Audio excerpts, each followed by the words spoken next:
Proses penamaan calon bagi kesemua 82 kerusi Dewan Undangan Negeri Dun Sarawak telah pun selesai dan ketika ini saya memberi fokus kepada Dewan Undangan Negeri Dun Baleh yang mana kita tahu selama 8 penggal sebelum ini disandang oleh Mendiang Tan Sri James Jemut Masing dan ini merupakan kubu kuat GPS.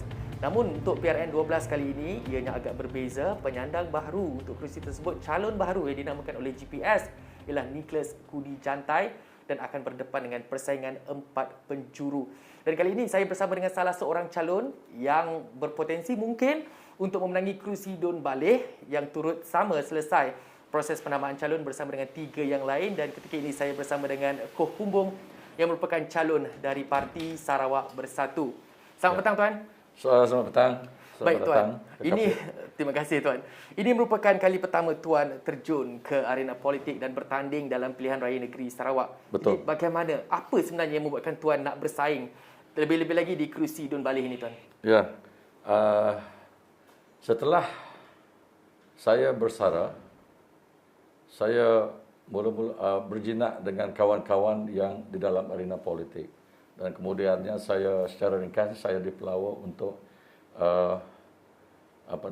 untuk menjadi calon daripada PSB di kawasan Baleh. Sebelum ini pun semasa di dalam perkhidmatan awam saya suka cakap tentang politik, isu-isu pembangunan dan yang ada kaitan dengan politik. So saya juga pernah membantu dari segi idea untuk ramai kawan-kawan yang telah menjadi wakil rakyat sebelum ini. Okey. Baik, tuan menyebut mengenai jalinan projek dan juga infrastruktur di kawasan Baleh sendiri dan tuan ini merupakan kali pertama tuan bertanding atas tiket PSB. PSB juga parti baru. Jadi bagaimana tuan melihat peluang tuan untuk menang dan apakah hasrat dan aspirasi tuan untuk melihat aspek pembangunan di Baleh terus dimajukan akan tercapai? Adakah tuan optimis tentang perkara tersebut? Ya. Saya optimis saya akan berjaya dan akan menang. Saya optimis PSB juga akan menjadi sebuah parti kalau tidak sebagai parti memerintah tulang belakang, parti memerintah di negeri Sarawak. Sekurang-kurangnya parti PSB akan banyak juga menang dan mungkin harapan kita adalah untuk bersama-sama di dalam kerajaan yang akan datang untuk membangunkan negeri kita, terutama dalam banyak perkara lah. Baik tuan, kita bercakap juga mengenai pembangunan projek infrastruktur mega. Kita tahu di bawah inisiatif Kerajaan Negeri Sarawak ada agensi pembangunan Hulu Rejang ataupun URDA. Ya. Jadi URDA, kami sendiri telah berkesempatan untuk melawat beberapa perkampungan di Baleh dan melihat sendiri pembangunan jalan raya dan jabatan di sana. Ianya merupakan satu legasi yang ditinggalkan oleh Mendiang Tan Sri James Jemut Masing dan projek ini masih berterusan. Contohnya jabatan Sungai Merirai dan sebagainya. Ya. Jadi bagaimana tuan melihat sekiranya tuan menang, impak kemenangan itu akan mampu direncanakan atau mampu orang kata diterjemahkan kepada aspek pembangunan yang telah pun berlangsung di sana ketika ini? Bagi saya, secara peribadi, saya tidak akan menentang projek-projek infrastruktur yang telah dilaksanakan. Benda itu telah dilaksanakan, takkan kita nak berhentikan. Peruntukan telah pun disediakan untuk perkara itu. Macam highway kita dulu kan apabila PKR mengambil hal ini sebagai kerajaan, takkan kita nak berhenti. Perkara itu diperlukan oleh rakyat. Malah macam di Baleh, kita akan teruskan. Dan saya kalau menang, saya akan pastikan benda itu berjalan dengan lancar. Bukan ada kita cuba mengatasi apakah masalah yang ada. Dan kita akan menambah jika kita menjadi kerajaan, kita akan menambah rangkaian infrastruktur yang lebih banyak lagi untuk kegunaan rakyat di kawasan pedalaman. Ya. Baik, itu sudah cakap mengenai soal infrastruktur. Tapi dalam usaha kita nak memenangi, seperti tuan sendiri dalam usaha tuan nak memenangi kerusi Dun Baleh tersebut, pastinya tuan perlu tahu bagaimana sentimen rakyat, apa yang rakyat mahukan, apa aspirasi rakyat di setiap rumah panjang di kawasan Baleh itu. Ya. Jadi bagaimana tuan melihat sentimen mereka terhadap PSB, bagaimana sentimen mereka terhadap kepimpinan sedia ada dan bagaimana sentimen mereka terhadap pesaing-pesaing tuan lebih-lebih lagi dari GPS Nicholas Kudi Jantai ketika ini? sambutan dan sokongan amat menggalakkan kepada Parti Sarawak Bersatu dan saya sebagai calon Parti Sarawak Bersatu. Saya bukannya orang asing kepada kebanyakan rakyat di kawasan Baleh. Dan mereka mengharapkan saya jika menang, mereka mengharapkan saya untuk membawa masalah ini kepada kerajaan yang akan datang.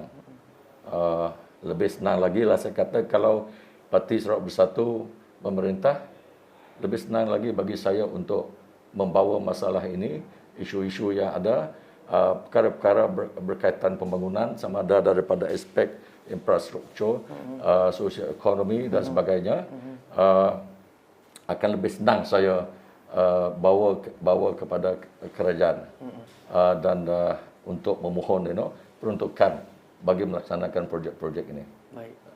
Baik Tuan, masalah pertanian antara perkara yang difokuskan oleh rata-rata penduduk di kawasan luar bandar yang kami temui. Kami sudah berada di beberapa kawasan DUN sebelum ni Tuan. Jadi bagaimana Tuan melihat Tuan mampu untuk mengangkat aspek pertanian ataupun sektor pertanian ini khususnya di kawasan Baleh sekiranya Tuan dipilih untuk jadi adun bagi kawasan Baleh sendiri Tuan? Tadi saya telah mengatakan bahawa projek infrastruktur, jalan-jalan raya, rekaya-rekaya jalan raya ini amat penting. Ini untuk salah satu tujuannya adalah untuk kita memasarkan hasil daripada petani-petani di luar bandar.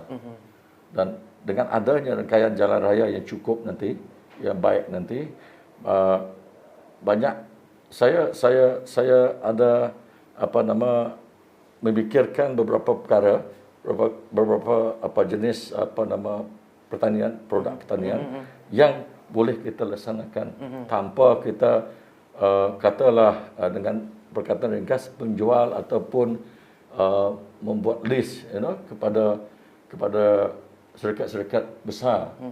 Kita boleh menggunakan NCR itu dengan tanpa menyerahkan kepada pihak kedua. Jadi kita sediakan collection center sebab produk-produk itu nanti ready buy product, kata orang ready buy produk yang ada pembelinya, kita sediakan pembelinya. Itu hasrat saya ini bagi meningkatkan pendapatan penduduk di luar bandar. Sekarang kalau kita lihat tidak begitu banyak usaha-usaha dalam bidang pertanian ini dilakukan oleh penduduk di luar bandar sebab kita tak ada prasarana rangkaian jalan raya yang baik untuk memasarkan perkara ini. Saya pernah bercakap mengenai perkara ini dengan penduduk-penduduk di Rumah Panjang. Jadi nak hantar produk mereka ke bandar sini dengan menggunakan jalan raya balak, jalan balak. So amat sukar, memerlukan masa dan juga jalan-jalan itu tidak baik dan tidak sesuai lah untuk kegunaan kita di dalam aspek pertanian lah. So ialah connectivity ini, prasarana jalan raya, internet dan sebagainya merupakan perkara utama pada saya untuk kita laksanakan, untuk kita rancangkan bagi penduduk di Baleh. Baik. Okay, soalan saya yang terakhir Tuan, sebelum kita mengakhiri sesi ini Tuan. Tuan dah bercakap mengenai banyak perkara mengenai pembangunan infrastruktur, pertanian, pembangunan belia, peluang pekerjaan dan sebagainya lah. Jadi bagaimana Tuan nak pastikan ini bukan sekadar manifesto di mulut saja untuk memenangi kerusi DUN tersebut. Bagaimana Tuan nak merealisasikan, nak menjayakan agenda yang Tuan telah katakan tadi, Tuan telah sampaikan tadi? Yalah, kalau kita dapat menubuhkan kerajaan, kalau PSB dapat menubuhkan kerajaan, saya pasti kita dapat melaksanakan impian itu tadi untuk dilaksanakan di kawasan Baleh. Ianya mungkin tidak dapat dilaksanakan dalam 1-2 tahun, tetapi dalam 5 tahun ataupun seterusnya. And then lepas tu satu lagi, saya telah memberitahu penduduk-penduduk di Baleh, apabila saya menang, saya akan menubuhkan tabung pendidikan bagi Baleh. Senang lagi kalau kita memerintah, menjadi pemerintah di negeri ini ataupun menubuhkan kerajaan bersama parti lain nanti. Satu, tabung pendidikan Baleh. Nombor 2, tabung kebajikan balik bagi membantu mereka yang susah. Baik. Tabung pendidikan balik adalah merupakan perkara utama di dalam hati saya, di dalam jiwa saya, sebab saya kesian melihat anak-anak kita yang ingin meneruskan pendidikan ke Menara Gading tidak cukup dana. Keluarga mereka miskin. Baik. Jadi saya pun heran kenapa selama ini perkara ini tidak dibuat. Dan saya pun heran kenapa daripada hidro balik, ACB ke dan sebagainya, ataupun kontraktor yang mendapat kontrak untuk membina dam itu tidak memberi dana. Baik. Seperti yang kita lihat di Bakun tempoh hari kan. So I think we have enough finance, cukup peruntukan jika sekiranya kita mendapat bantuan-bantuan daripada pihak-pihak yang berkaitan yang sepatutnya memberi bantuan. Baik, terima kasih Tuan Koh Kumbung atas perkongsian tersebut, dan itu saja perkongsian saya bersama dengan Koh Kumbung hari ini yang merupakan calon bagi Parti Sarawak Bersatu PSB untuk Dun Balih. Dan kita berhenti rehat seketika, kita bertemu semula selepas ini dalam Sarawak Memilih.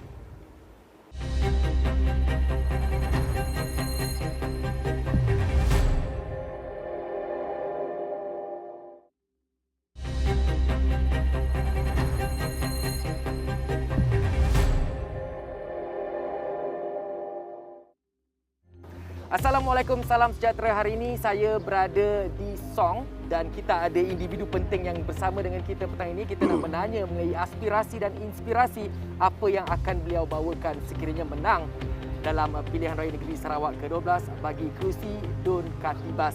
Dan bersama saya ketika ini ialah Lida Masan. Tuan, apa khabar? Bagus. Baik, Ya, baik. Okey Tuan, saya tak nak buang masa. 10,530 jumlah daftar pemilih di sini. Jadi bagaimana Tuan melihat peluang Tuan di sini? Sebab kita tahu pada PRN yang 11 yang lalu, Datuk Ambrose Blikau Enturan hanya menghadapi cabaran 2 penjuru. Kali ini Tuan kali pertama ni, 6 penjuru. Macam mana Tuan melihat peluang tu Tuan? Bagi saya itu memang satu cabaran yang sangat-sangat besar. Lebih lagi saya baru berkecimpung dalam politik dan diberikan saingan sebegini, memang saya akan usaha sedaya upaya untuk memenangi kerusi ini untuk rakyat di sini. Okey Tuan, pastinya dalam 10,530 jumlah daftar pemilih ini banyak suara-suara yang ada yang mahukan itu, ada yang mahukan ini bagi tujuan pembangunan sosioekonomi dan banyak lagi Tuan. Jadi bagaimana perancangan Tuan sekiranya diberi peluang untuk menang kali ini, diberi mandat oleh rakyat di Dun Katibas sendiri? Apa yang Tuan akan bawakan? Bagi saya yang pertama saya nak lakukan ialah nak perbaiki pendapatan isi rumah di sini supaya kita dapat berkecimpung dan meneruskan usaha-usaha kita seterusnya seperti pendidikan. Bagi saya soal sosioekonomi adalah penting. Kalau kita tak perbaiki soal ini, soal lain kita jangan cakap lagi. Kita nak hantar anak ke sekolah tapi memerlukan duit. Kita nak hantar anak ke universiti, kita perlukan duit. Nak beli gadget, nak bayar connectivity. Jadi itu yang saya perjuangkan terlebih dahulu, iaitu perihal ekonomi rakyat. Sebelum saya melangkah ke seterusnya macam isu pendidikan, infrastruktur dan yang lain, pembangunan tanah ya. Baik, Tuan, kita bercakap mengenai soal suara rakyat, kita bercakap mengenai aspirasi rakyat, apa yang mereka inginkan menjelang PRN ini. Dan saya juga berkesempatan untuk pergi ke Kampung Gelam yang merupakan salah satu kawasan yang berada di bawah Dun Katibas sendiri Tuan. Mereka ada bercerita dengan saya masalah utama di kampung tersebut. Yang pertamalah dikongsikan ialah tiadanya van jenazah untuk penduduk masyarakat Islam di situ. Bagaimana Tuan melihat masalah ini? Mungkin ada penyelesaian atau ada perancangan? Masalah sebegini, kekurangan kemudahan di sini memang saya sudah tahu sebagai penduduk di sini. Oleh itu saya bertekad saya akan bawa masalah-masalah ini ke peringkat yang lebih tinggi supaya kita dapat memudahkan, percepatkan dan perbaiki keadaan yang berkurangan seperti sekarang, van jenazah ke, tanah perkuburan ke, tanah untuk perkembangan kampung ke, ya kita ketahui sebagai rakyat di sini, saya amat memahami itu dan saya kalau menang nanti saya akan usaha dengan lebih gigih bersama rakyat di sini dan pemimpin-pemimpin atasan. Oleh itu saya memesan rakyat di sini kita dekatkan diri kita dengan yang berkuasa membantu kita dalam menyelesaikan masalah. Okey Tuan, baik. Dan kita tahu juga di bawah Daun Katibas bukan setakat kampung Melayu, ada kampung Cina, ada rumah-rumah panjang. Jadi saya yakin Tuan dah pergi melawat mereka dan bersama dengan mereka, mengetahui isi hati mereka. Apa antara isu utama di rumah panjang di kawasan Daun Katibas ni Tuan? Isu-isu kita adalah isu equity pembangunan. Kita di sini memang ramai orang miskin. Bah kata dulu Tan Sri Adinan pernah kata, kalau nak tengok orang miskin, pergi ke luar bandar. Memang kita akui keadaan kita sebegini dan isunya supaya kita, pihak kita nanti, pihak kerajaan yang akan datang mempertingkatkan usaha untuk membaiki isu-isu ekonomi. Isu-isu pembangunan dari segi infrastruktur, dari segi capaian internet, isu-isu sebegini ya. Basic isu lah, isu-isu asas yang masih kita belum selesai lagi. Walaupun kita nak beria-ia nak membangun, tapi inilah isu yang kita perlu selesaikan dulu. Baik Tuan, masalah penduduk di luar bandar juga, dan saya telah ke beberapa kawasan di luar bandar di sini khususnya ya. Dan mereka, saya rasa sektor pendapatan ekonomi utama mereka ialah menerusi pertanian. Ramai yang cakap kalau dah ada kemudahan infrastruktur seperti jalan raya semua, ini antara masalah yang mungkin akan diselesaikan. Jadi pada pendapat Tuan bagaimana? Bagaimana Tuan punya aspirasi untuk membolehkan hasil-hasil pertanian, contohnya penduduk di kawasan rumah panjang untuk dikomersialkan Tuan? Itulah bagi saya kita nak selesaikan isu-isu connectivity jalan ini supaya kita dapat memulakan kerja-kerja membantu rakyat dari segi meningkatkan pendapatan mereka. Kita ada tanah yang besar, kita ada tanah yang subur, tanah adat contohnya. Banyak yang belum kita terokai oleh kerana kita belum ada jalan-jalan untuk kita sampai ke tanah tersebut. Dan bagi saya jika diberi peluang, inilah yang saya akan usahakan. Kita nak buat apa yang ada di tangan kita sekarang, itu yang kita patut terokai dulu sebelum kita beralih kepada paradigma yang lain. Contohnya kita nak bawa barang keluar dari sini, kita dah ada jalan. Cuma kita nak jauhkan tembusan jalan ini supaya kita lebih ramai rumah panjang yang dapat kita angkatkan dari sektor-sektor pertanian ini. Bagi saya, inilah usaha asas bagi saya jika saya dipilih. Sebab kita tak boleh buat barang lain selagi jalan tak ada. Kita tak dapat masukkan bekalan air, kita tak dapat masukkan bekalan elektrik kita. Jadi masalah-masalah ini kita kena selesaikan dulu bagi saya. Tapi perihal pendapatan di sini memang kita akui, kita memang tergolong di bawah paras kemiskinan. Itulah usaha kita, balik kepada rakyat. Kita nak minta sokongan daripada rakyat supaya kita diberi peluang untuk menyelesaikan masalah-masalah macam ini. Mungkin salah satu usaha juga Tuan, macam Tuan sebut tadi, tadi masalah infrastruktur dan juga macam mana pembangunan ekonomi harus dirancang sebaiknya untuk membolehkan penduduk di Daun Katibas ni ada mungkin boleh menikmati kehidupan yang jauh lebih selesa selepas inilah. Tapi kita nak masuk kepada perspektif belia pula Tuan. Saya rasa dekat sini ramai belia yang masih menetap di sini, mungkin bekerja di sini. Jadi bagaimana usaha Tuan sendiri dalam memperkasakan belia, mungkin daripada aspek pertanian, mungkin daripada aspek pembangunan dalam bidang sains dan teknologi, apa aspirasi Tuan? Bagi saya, asasnya pembangunan kita untuk meningkatkan pendapatan ialah pertanian.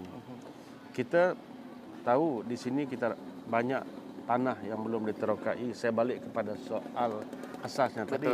Jadi oleh itu kita nakkan belia kita balik ke kampung. Macam saya simpan satu tagline, belia peneraju pertanian. Tapi kita sebagai pemimpin di sini perlu adakan kemudahan-kemudahan yang diperlukan untuk belia datang di sini. Kita perlukan connectivity, kita perlukan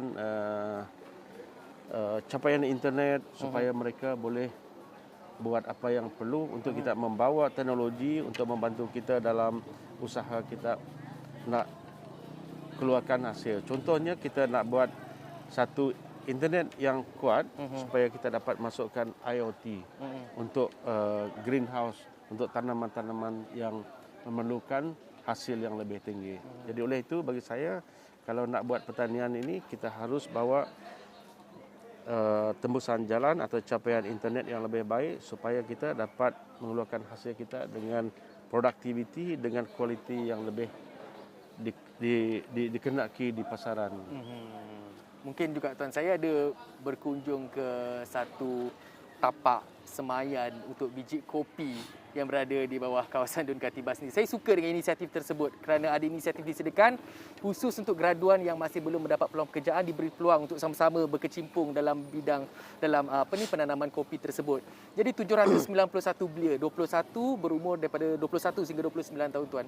Apa lagi program yang tuan rasa mungkin sesuai untuk bawa mereka sama-sama aktif dan terjun dalam bidang pertanian ni tuan? Bagi saya adalah penting bagi kita usahakan secara sistematik. Kita nak aturkan dalam sektor pengeluaran. Dan ini pun kita ada filosofi yang kita nak buat. Kita keluarkan apa yang orang beli. Contohnya kita mulakan ladang kopi sebab ada orang membeli kopi. Dan kita sekarang setakat nak mengeluarkan dia sebagai green bean. Tapi apabila belia masuk dengan teknologinya, and then kita akan bawa roasting teknologi, packaging teknologi, barista punya standard yang nak buat Starbucks apakah kita akan sampai ke situ. Tapi ini perlu melibatkan belia-belia yang cerdik IT supaya dapat kita buat produk kita lebih lebih Dapat dikomersialkan standing dengan ataupun startup dengan Starbucks contoh.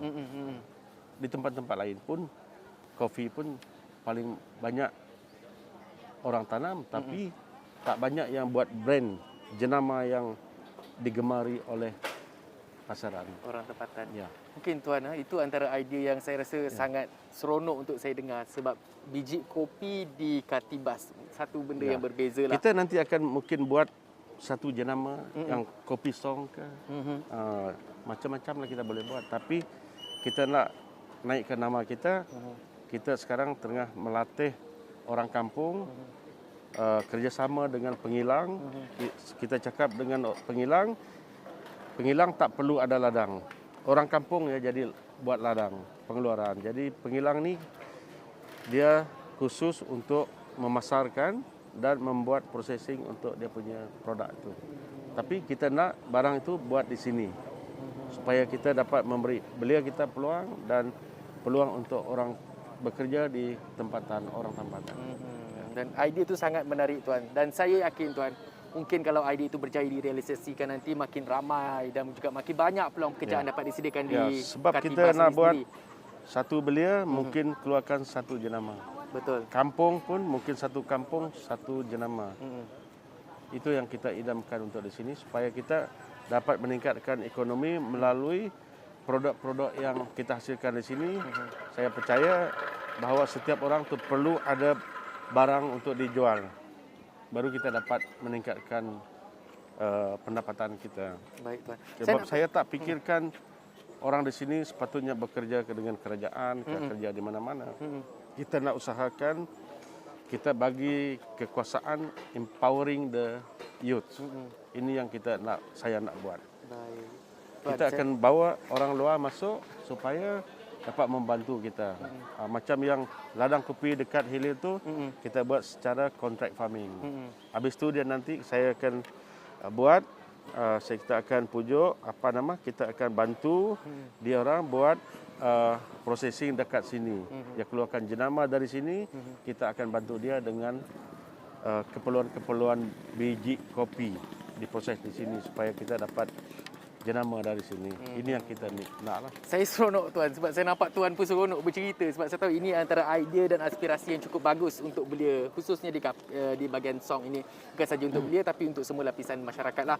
Tapi tuan, kita tahu kalau ada limpahan pembukaan sektor sebegini pastinya lebih banyak peluang dan limpahan ekonomi itu lebih tinggi di sini. Jadi bagaimana nak mengimbangi dua keperluan ini? Kita tahu kalau ada sektor pertanian itu dah berkembang maju, pastinya banyak pekerja. Pastinya lebih banyak perkhidmatan diperlukan. Khususnya saya nak memandang kepada salah satu yang dikongsikan bersama saya oleh penduduk di sini sendiri, kurangnya perkhidmatan ATM di sini tuan. Jadi mungkin tuan boleh kongsikan bagaimana tuan, Bagi saya dia ini telur dengan ayam.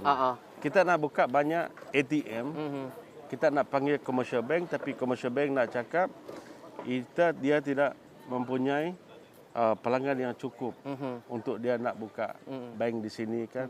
Oleh itu kita buat sektor-sektor yang cepat. Contohnya kita memperkayakan orang di sini, tingkatkan ekonomi di sini supaya ramai pengguna bank yang diperlukan dapat memberi justifikasi untuk commercial bank buka bank di sini.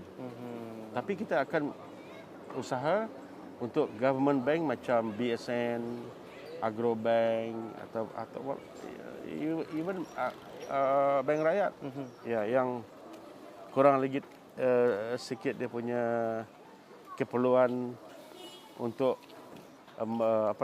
justifikasi dia mungkin kurang sikit lah dibandingkan dengan commercial bank.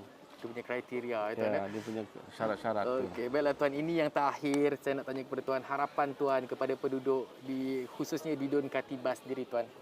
Bagi harapan saya kalau diberi peluang saya sebagai wakil rakyat di sini, we share, we care. Kita akan kongsikan apa yang perlu, kita akan kongsikan ilmu-ilmu dengan rakyat di sini supaya setiap orang mempunyai ilmu yang cukup untuk berusaha di sini, untuk membina nasib kita di sini supaya kita lebih mengecapi kesenangan seperti di tempat-tempat lain. Itu yang saya idamkan supaya orang di sini dapat berkecimpung dengan kemewahan. Bagi saya itu adalah shared equity dan shared prosperity untuk keluarga kita sebagai keluarga Malaysia duduk di kawasan di sini. Baiklah, terima kasih Tuan Lee Damasan dari Parti GPS. Terima kasih atas perkongsian bersama dengan kami di Pekan Song untuk hari ini. Baiklah, saya rasa itu saja perkongsian saya untuk kali ini dalam Sarawak Memilih. Pastikan anda terus bersama kami kerana banyak lagi perkongsian dan juga cerita-cerita rakyat yang akan kami bawakan khusus untuk anda di saluran 501 dan astroawani.com. Iaitu, Assalamualaikum, salam hormat.